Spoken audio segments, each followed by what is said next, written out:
Hey everyone, Sam and Chris from Wyvern Kodiak here. Before we get started, like and subscribe, check out some of the other videos and content that we have on our channels. Thanks a lot.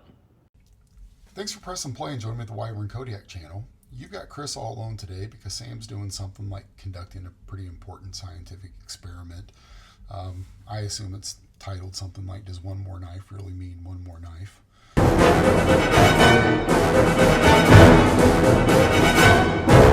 Well, today we're going to be talking about a knife that just didn't change the industry. It changed the way that I understand why certain tools resonate with me. And this is the Chris Reeves Knives Large Sebenza 31. So picture this. It's 2022. It's Blade Show Atlanta, and I'm in the center of the knife universe. And in my pocket was this Benchmade 940. It's light, it's fast, and the detent's so soft that I could flick it open with just a thought. And for about a year, this had been my definition of an outstanding knife. Now, before leaving, I told Sam that I wanted to visit one more manufacturer. I walked up to the Chris Reeves booth with very high expectations. I had seen the video and I had heard the hype. And when the gentleman placed a Sebenza in my hand, I absolutely hated it. It felt sluggish. It felt heavy. There was no flick. There was no spring. And closing it required this slow, stubborn squeeze that felt it felt like I was taking a step backwards in technology. And I remember looking at the price tag and confidently thinking, Benchmade and Spyderco are going to eat these people alive. What I didn't realize was that I was holding the knife that helped invent the modern industry. The stiffness I felt wasn't a flaw. It was a level of precision my hands were not able to understand yet. They hadn't been properly trained for that. And I hadn't realized that quality tools deserve thoughtful hands. When I got there, I was looking for excitement, but what I was holding was excellence. You see, Chris Reeves Knives, it's won the Blade Magazine's Manufacturing Quality Award an unprecedented 17 times. And this isn't a marketing award. This is voted on by their peers or their competitors. And in my mind, that's the most prestigious award in the industry. It isn't a People's Choice Award.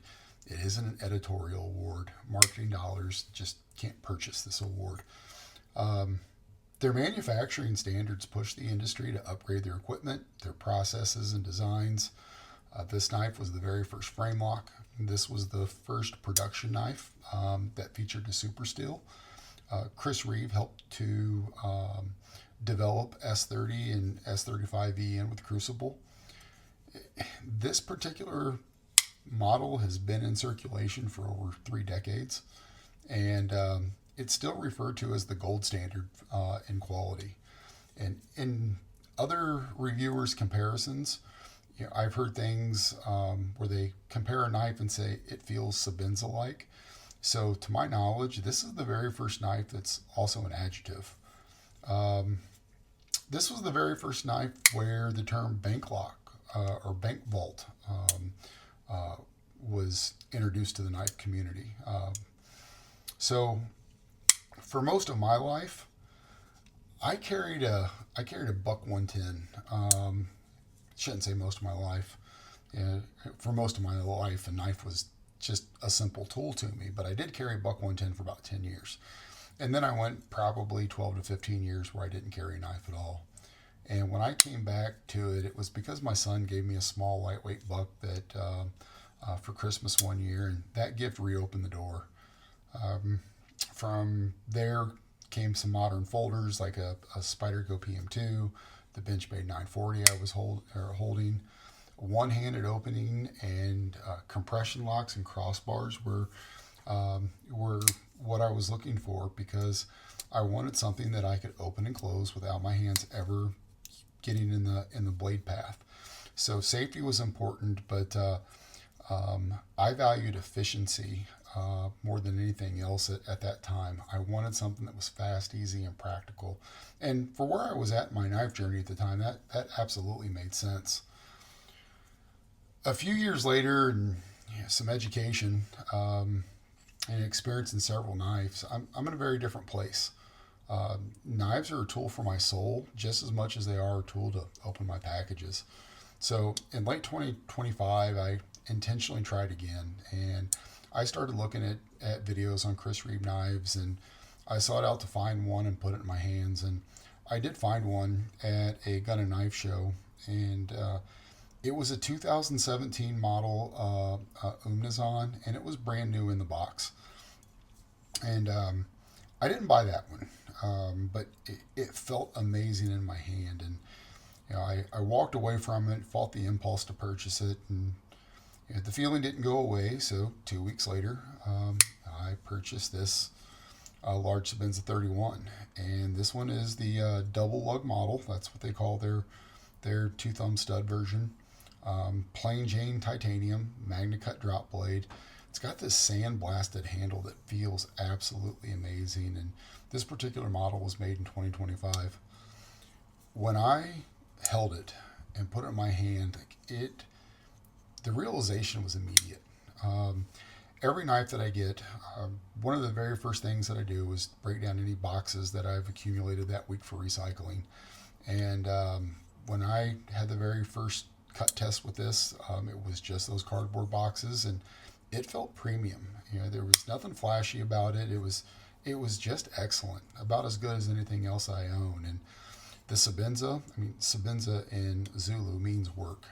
So this was designed to be a heavy use work knife. And so it's not super laser slicey. It does have a nice hollow grind on it.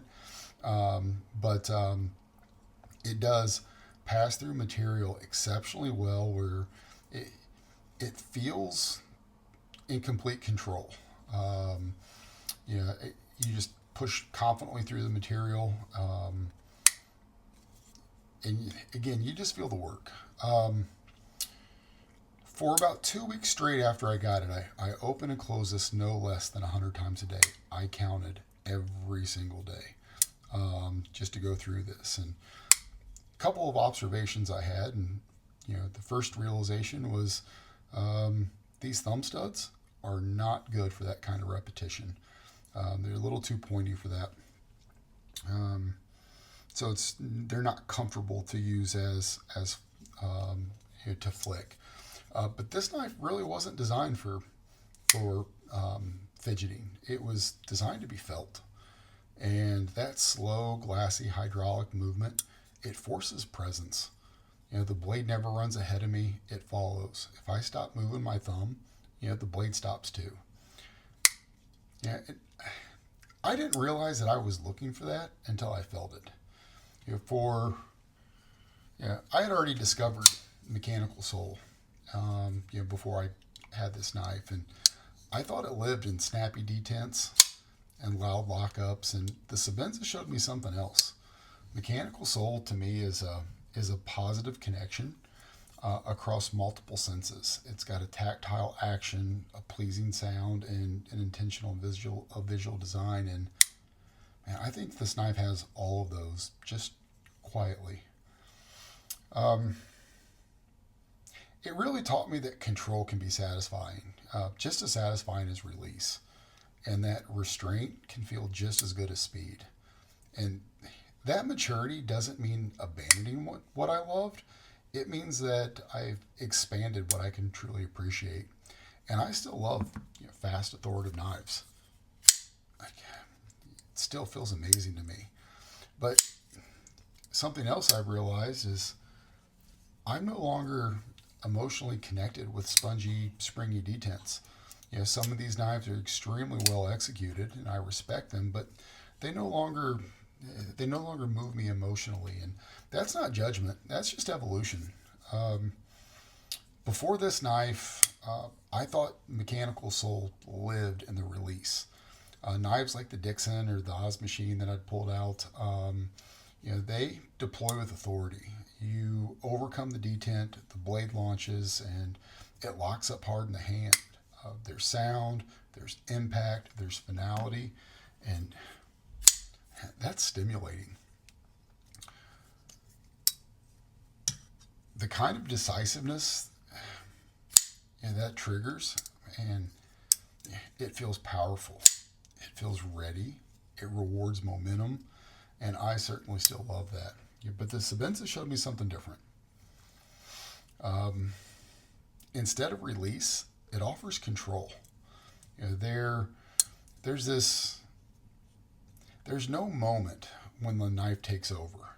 The blade doesn't fly open, it follows. Every millimeter of movement is tied directly to my input. If I stop, it stops. The slow, glassy hydraulic resistance, it forces presence. It calms instead of excites. It rewards restraint instead of speed. And what I realized is that both experiences are valuable, and they serve some different emotional needs. Release, that's stimulating, but control, that's regulating. And understanding that helped me understand why I reach for different knives at different times. The Sebenza didn't replace my love for the knives with authoritative lockup. It just expanded my range. That kind of growth, allowed me to appreciate slip joints, which I never thought was possible. I get both stimulation and regulation. To me now, slip joints, they no longer feel limiting. Now they feel, I don't know what word, honest would be a word I would be looking for. The Chris Reeves intent when designing the Sebenza was to bridge the gap between a custom handmade piece and a production knife. It was designed to be a rugged utility instrument and to be fully disassembled and servable, as well as intuitive. And what I mean by intuitive is that the engineering removes all of the guesswork. Nothing has to be figured out. The parts only go one way, exactly where they belong. The bushing pivot does all the thinking for you. So the action is always repeatable without you chasing the tension or tuning it. So you can bear this down as tight as you possibly can on the pivot, and the action's always the same. It's a bushing is what's controlling all of this. I thought it was really cool that the Sebenza comes with a hardware tool, grease for the pivot system, and Loctite to fasten everything back together. Many brands today still void your warranty when you try to remove the scales, and clearly the right to repair was something that's supported by CRK. The Sebenza itself, it's meant to live a long life and meant to be maintained by its owners, as well as supported by the manufacturer throughout that life. One of the ways they do that is Chris Reeves offers a SPAL service, and it's one of the best in the industry. They want you to send the knife back, get it refreshed, and return to service. And a couple things they do is they do a full disassembly and inspection. They reblast the finish on the handles, and they do blade sharpening or replacement if it's needed. They replace worn out parts or hardware, and they do a lock interface evaluation and any correction that's needed for that. It's a knife for people who really want confidence, not just in the knife, but in the relationship with the maker. Because this is an investment. This knife is for people who value precision and control, longevity, serviceability, trust in their tools. And this knife's for collectors, and it's for serious users. It's for people who want reassurance in their tools. One that's backed by a warranty and SPAL services that encourages long-term ownership. This knife is not for someone who's chasing the maximum cutting value per dollar. It's not for someone who wants constant high-speed fidget action, and certainly isn't for the budget conscious. I mean, these start at about $500. The Sebenza didn't change how I feel about knives, but it did help me learn something about myself. Sometimes I'm drawn to or repelled by tools without really understanding why. And before I wrap this up, let me ask you in the comments, are there knives that grew on you, whether it's the design or style of lock, or whatever it is. Would you like me to do something on how the Chris Reeves knife really got me connected to some of the harder pull slip joints, or do any reviews on slip joints at all? Your content directly controls and steers your feedback, directly controls and steers mine and Sam's content. So let us know in the comments what you think. And as always, thanks for spending your time here. Sam and I truly enjoy walking out life with you.